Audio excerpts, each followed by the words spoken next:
The video element is used to include videos into your web pages. In this tutorial, we will learn how to use the video element to include or embed videos into your web pages. Before we start, don't forget to like, subscribe, and turn on notifications to make sure that you catch all tutorials as they come out.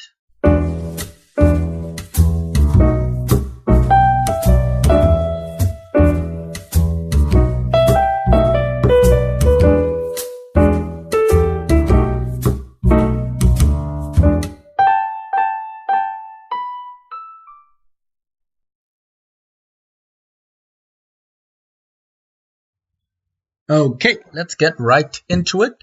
Since in the last lesson we installed our web server application, Apache, which we installed through XAMPP, what we're going to do moving forward, all of our tutorials are going to be, we are going to put them into our web server application.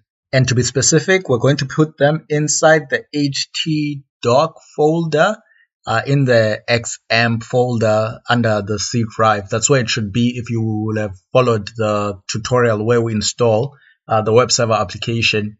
And then inside htdocs, we create a folder called tutorials, and it's in that folder that we'll be putting all of our tutorials moving forward.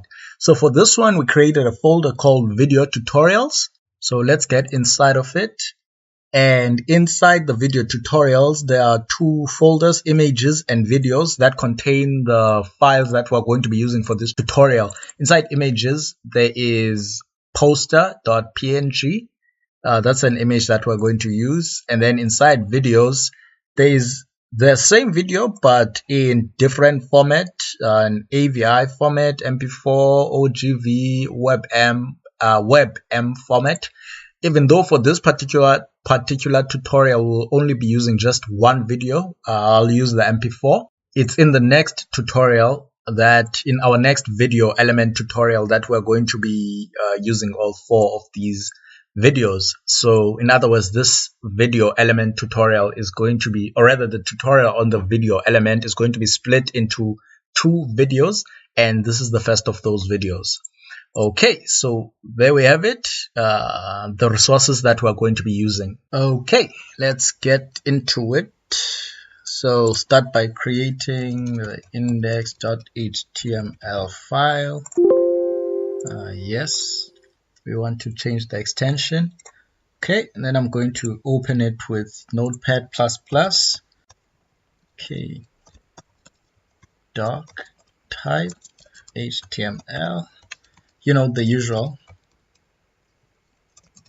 HTML. Then we have our head,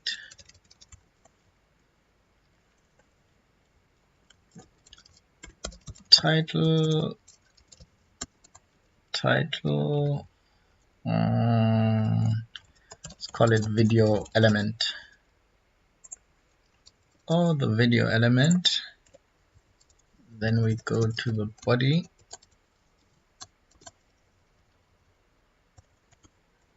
and we'll include an h1 element. We'll give it the same, the video element. Save that. Okay. Now let's, instead of just opening this file directly here, we're going to open it through the web application, because if we just open it here, it'll just open like a normal file in your file system or in any other normal folder, which in fact, let me just double click on it to show you what I mean. You see file, see all of this, but that's not how I want it to open. So instead, I'm going to go localhost. That will this references this computer, and it knows that when you're referencing it this way, it's going to try and find some service. And then since I'm doing it on the browser, I explained these things in the tutorial where we installed, where we were speaking about the server again.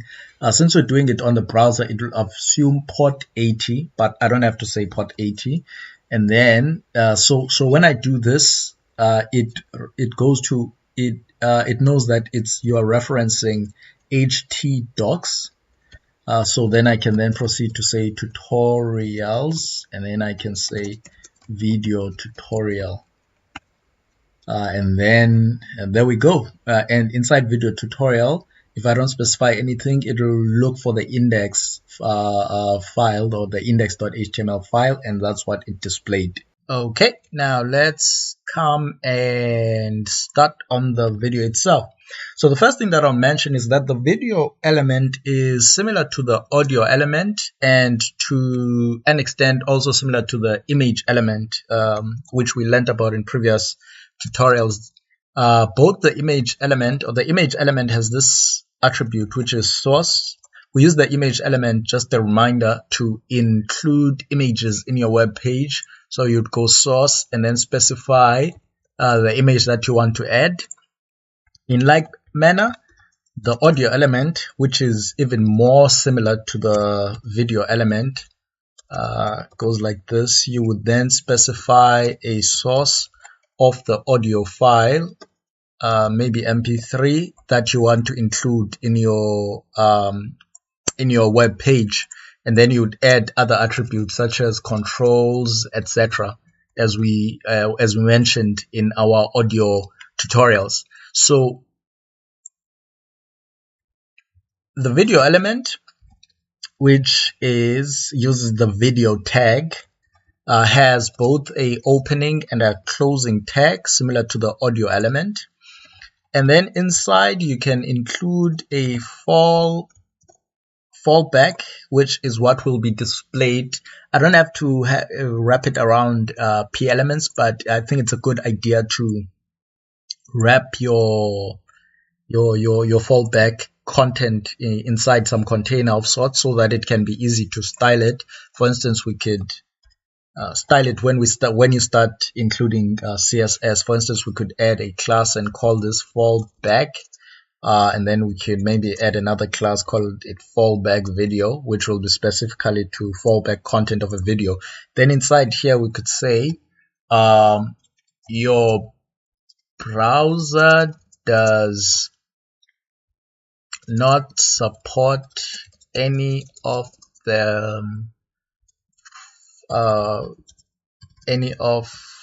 our video formats. Yeah, we'll just call it that. So if for whatever reason the browser that the user would be using to visit your web page does not support the particular the video element or the particular video format that we would be using, then this is what would be displayed. Right, so that's the first thing that I want to mention. Now let's get into the attributes. So far with what we have here, we'll come and just refresh. Okay, nothing has changed. So we're going to be using as I mentioned before, we're going to be using the intro.mp4 video for our tutorial. We're also going to be using this poster.png file, which you'll see in a moment what that will be used for. So let's start with the first attribute, the source attribute. Source is equal to, what did we say again? It's videos and then intro.mp4. So videos / intro.mp4. That's our source. Let's refresh. Okay, look at that. It looks like a big picture of me. So we have our video in, and so the source is where you specify the video or the location of the video that you want to include. If we knew of a video, for instance, let's say, I'm just using an example, we knew that there's a website, let's say, I don't know, facebook.com videos intro.mp4. So we knew of a website that had a URL to a video like this. We could also include it in this way, but yeah, we are including it locally, so that's what we are using. Okay, so that's the first attribute, the source attribute. The next attribute that I'm going to include is the controls attribute. It's a Boolean attribute. You don't specify a value for it. Its presence or absence tells the element to either include something or exclude something. In this case, by including the controls attribute, similar to the audio when we're learning about the audio element, when you included the controls attribute, it would show you controls thus allowing you to do things like mute the audio, etc. So certain controls, or the default controls that come with the browser. So a similar thing happens when you include the controls element. I mean the controls attribute. So let's save and go back. F5. You see now all of a sudden there's this play button. And by the way, I'm going to just decrease the volume because last time I realized that when I play audio and then I'm talking, you can't hear me at all. So I think let's keep it at 6. Hopefully you should be able to hear the audio. Wow, that's so big. Anyways, also you see down here there's this tracker that will allows you to advance or move where the video is. You know, the normal things. Let's scroll to the other side, and then there's this thing that says go full screen, as you can see, and then there's this download thing. Now, depending on the browser that you have, some of these may not be here, or they may not look the same. For instance, in Chrome, silly enough, I don't know why Chrome does this, you can't really control the video. You can only mute and unmute it, whereas in some other browsers you can actually control just how loud the video is actually playing. So in my case, I'm actually using my computer's volume control instead of the browser's. So I don't know why Chrome is like this. One of the few silly things that I don't like about Chrome. But in any case, okay, cool. So for instance, can you hear it? There it is. So it's playing, and I'll pause it. Yeah, so that's what the controls allows. It brings up these controls that allow you to control the video. Okay, let's move on to the next attribute. The next attribute that we're going to learn about, is an attribute known as poster. Now, this attribute is one of those attributes that are unique to the video element. You won't find them, for instance, in the audio element. Well, it wouldn't make sense. So what the poster attribute does is that it allows you to specify an image that you want to be displayed while the video is loading and before the video is actually played. So in this case, we will use images poster.png. We'll save that and then hit F5. You see, now it's displaying this the image that we had over here. Images poster. That's the image that is being displayed. So yeah, that's quite cool. So that's what's displayed. You can, if you have a particular image, it's similar to YouTube's thumbnail idea. You notice when you go on YouTube and you're browsing, there are interesting thumbnails that are designed to incentivize you or to draw your attention so that you can be like, oh, that's an interesting, what's happening here? You click on the video. So the poster attribute allows you to you can create an interesting video and then use it so that when people view your video, they can, by looking at that poster, it's similar to a concept of a poster.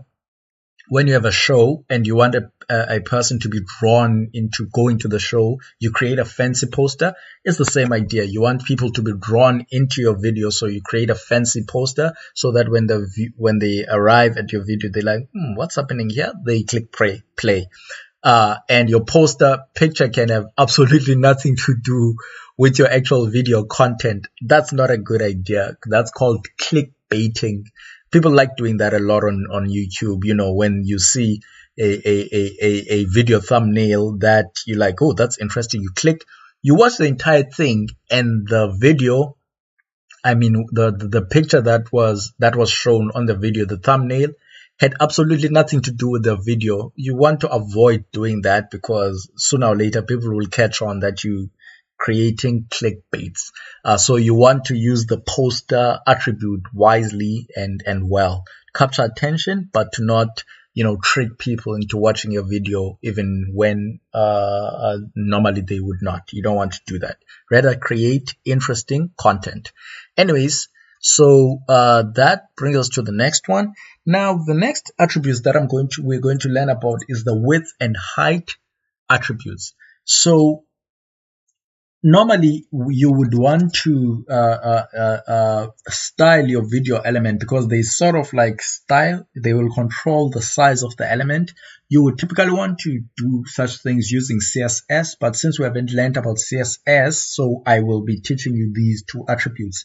So as the name suggests, the width and the height attribute, you use them to set the width and the height of your video element.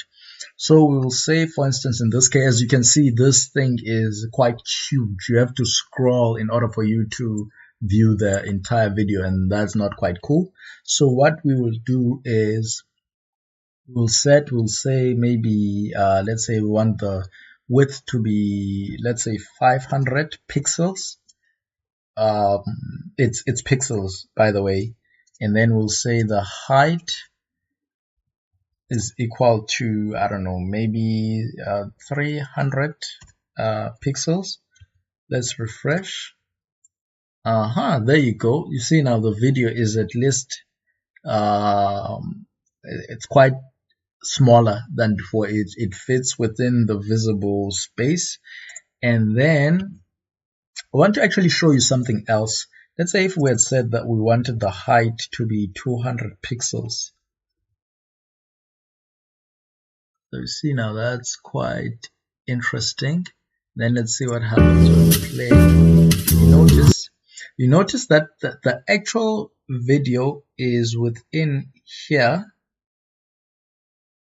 right? Whereas the video element is larger than the actual video content. This can happen if you set your width and height without respecting the aspect ratio of the video itself, the actual video, without respecting the width to height ratio. So you'd have this extra space on the side. So to avoid this, a trick that you can use is to actually specify either the width or the height. When you specify only just the width and the height in most browsers, in most modern browsers, what it will do is that it will specify the width, and then it will then scale whichever you didn't specify. So if you specify the width, let's remove maybe let's just remove the width actually, and leave the height as 200. When you specify the height as 200, it will still use the height of 200. Then it will scale the width so that it fits with it fits exactly within here, preserving the width to height ratio. So let's do that. We'll save, refresh. So you see now the element fits just in here. When you play, you see it's the width, the height. There is no extra space on the sides. So that's what you would do. Or alternatively, you can say width is 200, which if the width is 200, it will be relatively smaller. So you see now the video is quite small. So that's what you do. So maybe we want it back to 500. There we go. And we can see our poster is still there. Code with Zooks before you play. And then when you play, the video actually plays. So yeah, that's our width and height attributes. Let's go to our the next attribute, which will be AutoPlay. Now, AutoPlay, similar to the AutoPlay attribute when used in the audio element, AutoPlay simply says that the moment that the video you download the web page, the video loads. The moment that the video can play, it should just play without a person having to press on the play control. So let's do that. Refresh. You see, it automatically played without having to press on play. Let's do that again. There we go. That's how the AutoPlay attribute works. Let's move to the next attribute. May actually just think here. I'll just say enter. We'll be adding more attributes down here. AutoPlay.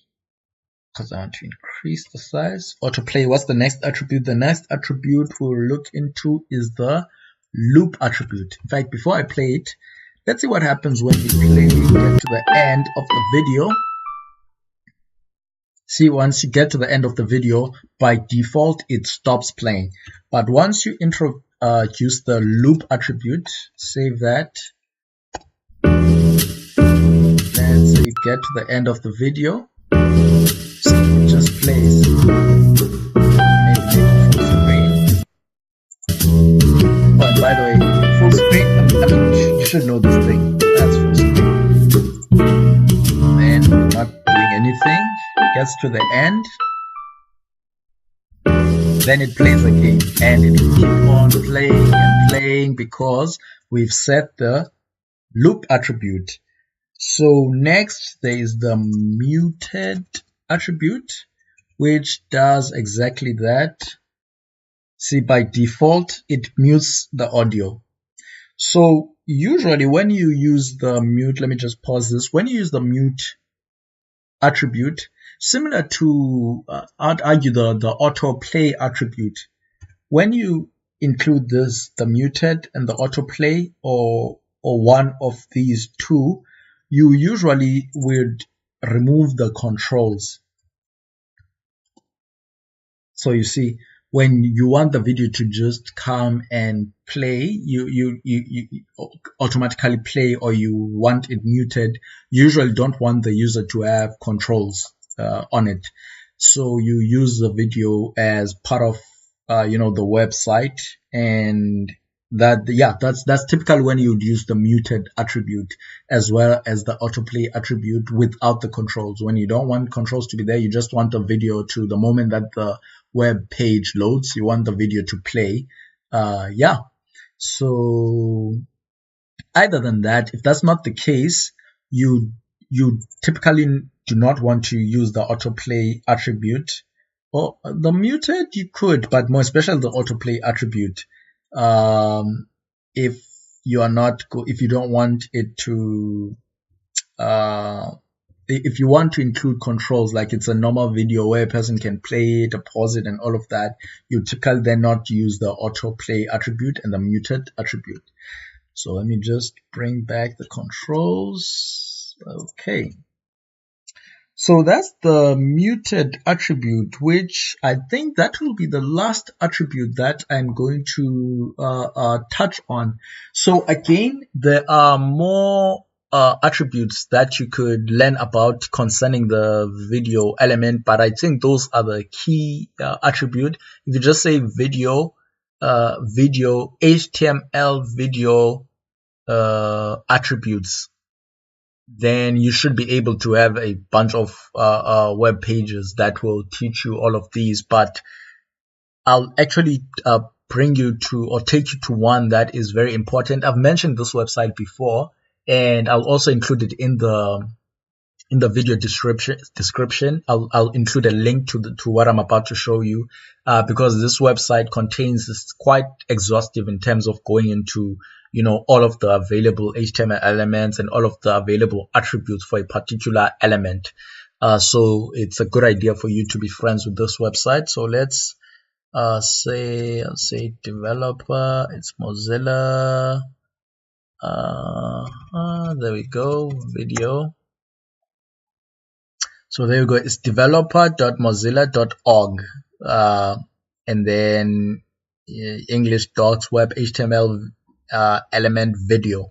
So in here it will tell you about, under attributes, you'll see all of the, you see others that I didn't even mention, all of the attributes, and you'll learn a bunch of other things about the video element more exhaustively in this thing. I'll include this in the description, in the video description. I'll include this link so that you can check them out. But otherwise, that's it. That brings us to the end of our first tutorial on the video element. In the next tutorial, we're going to be learning two things. The first one that we're going to learn about is making sure that in decreasing the chances of coming across a browser that's unable to play a video. And we'll do this by including multiple video formats, in the same way that for the audio element, we included multiple audio formats. We'll do the same thing for the video element. So that's the first thing that we'll be learning in the next video. And the second thing that we're going to be learning, we're not going to spend a lot of time in learning about supporting multiple video formats, because it's relatively straightforward. And we had mentioned, we had learned about this in the audio element.